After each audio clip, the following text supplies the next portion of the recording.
Добар ден, драги ученици, јас сум Ивона Миленкова, предметен наставник по македонски јазик во Основното училиште Дане Крапчев во Газибаба, Скопје. Денешниот час го посветуваме на анализа на ликовите од Малиот принц, но пред да започнеме со анализа на ликовите во Малиот принц, би сакала да ја погледнеме Звездената патека со мудрите мисли од Малиот принц. Па можеме да почнеме. Морам да трпам 2-3 гасеници ако сакам да гледам пеперутки во животот.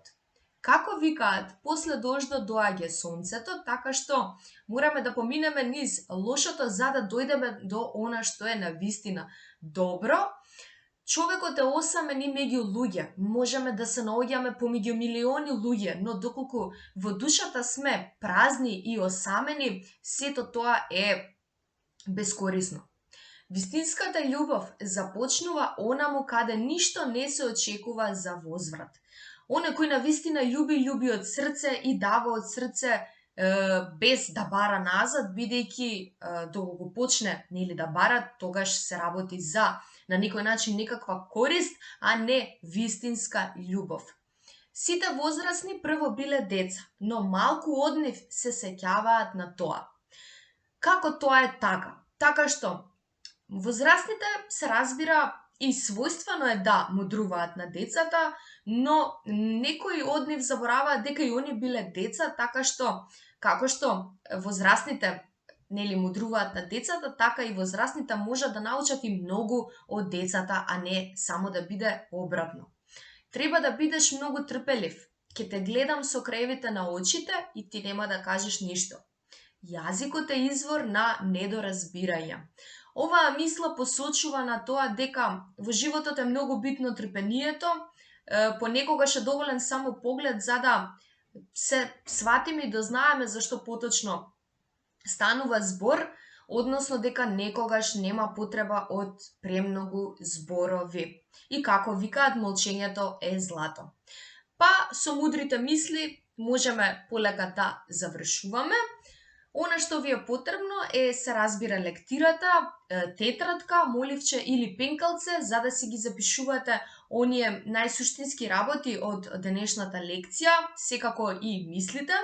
Па можеме да почнеме со анализа на ликовите во Малиот принц.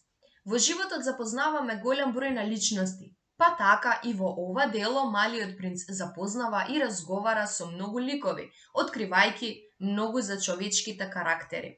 Анализирајќи ги нивните постапки и размислувања, Малиот принц пронаоѓа одговори на своите прашања и открива многу животни вистини. Токму на човечките карактери ќе ставиме акцент преку анализата на ликовите, со тоа што Малиот принц представува еден од главните клучни ликови во овој роман. Можеме да ги погледнеме неговите карактеристики. Младо момче кое се грижи за својата планета и роза, нежен, но воедно и срамежлив, со искрени намери, во потрага по смислата за животот, внимателен и спонтан по природа, со голямо срце, вреден и посветен на чувствата. Запознава многу личности со различни карактери и извлекува мудри поуки од разговорите со нив. Символ на човек кој е скитник во универзумот, ја учи вредноста на вистината и неуморно ја открива. Исто како и ние сретнуваме многу личности, извлекуваме мудри поуки, гледаме што е лошо, што е добро. Она што е лошо го отфрламе, подалеку од нас, она што е добро е добре дојдено. Да ги видиме останатите ликови во овој роман, без кој што Малиот принц нема да може и без кој што сето тоа би било бескорисно, се разбира доколку Малиот принц не комуницирал и не откривал она што сака да го открие во разговорите со овие личности. Тие се пилотот, розата, лисицата, змијата, пијаницата, географот и кралот. Овие ликови со преносно значење го символизираат човечкото однесување, добрите и лошите страни, маните, недостатоците кај луѓето. Токму вистинскиот живот, оној реалниот живот е представен во ликовите во овој роман, како и во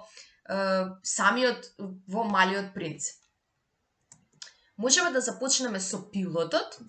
Кој е пилотот? Пилотот наместо сликар одлучува да стане пилот, односно нараторот наместо сликар одлучува да стане пилот. Пилотот е всушност оној кој што е раскажувачот, односно нараторот во делото, пилотирајќи доживува несреќа и паѓа во пустината.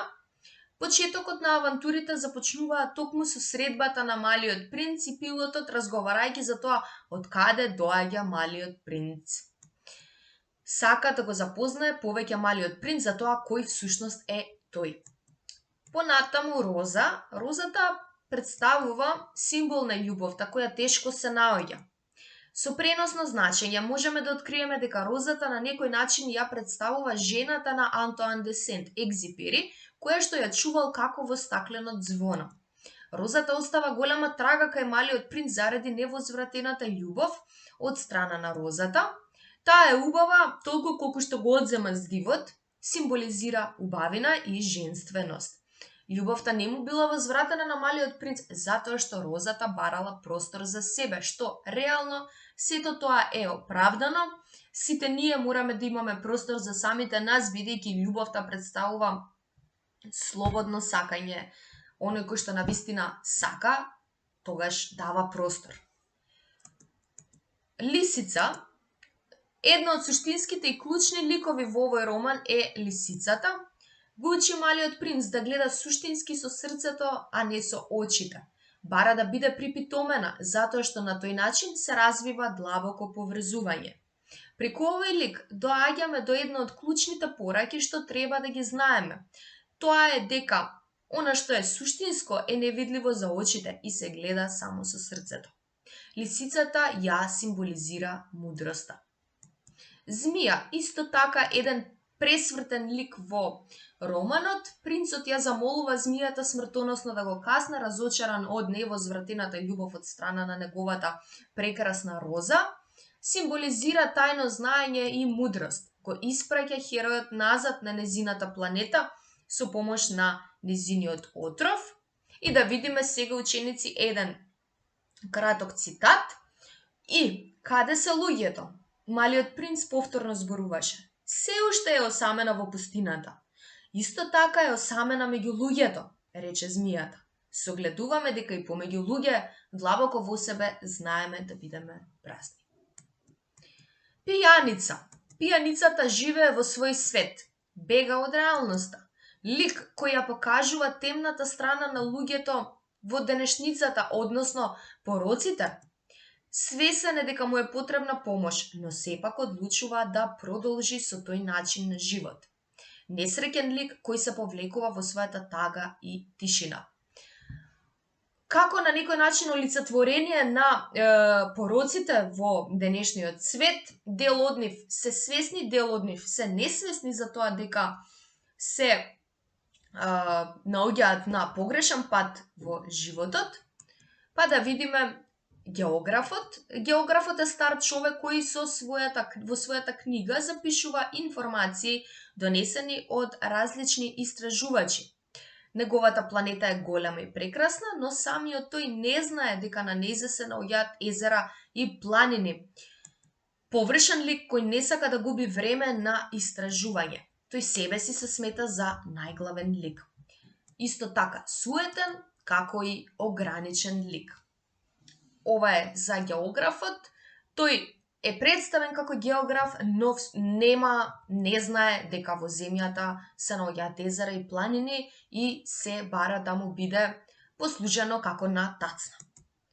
Да видиме за кралот, кој всушност е кралот. Кралот тврди дека има апсолутна моќ кон она што го обкружува.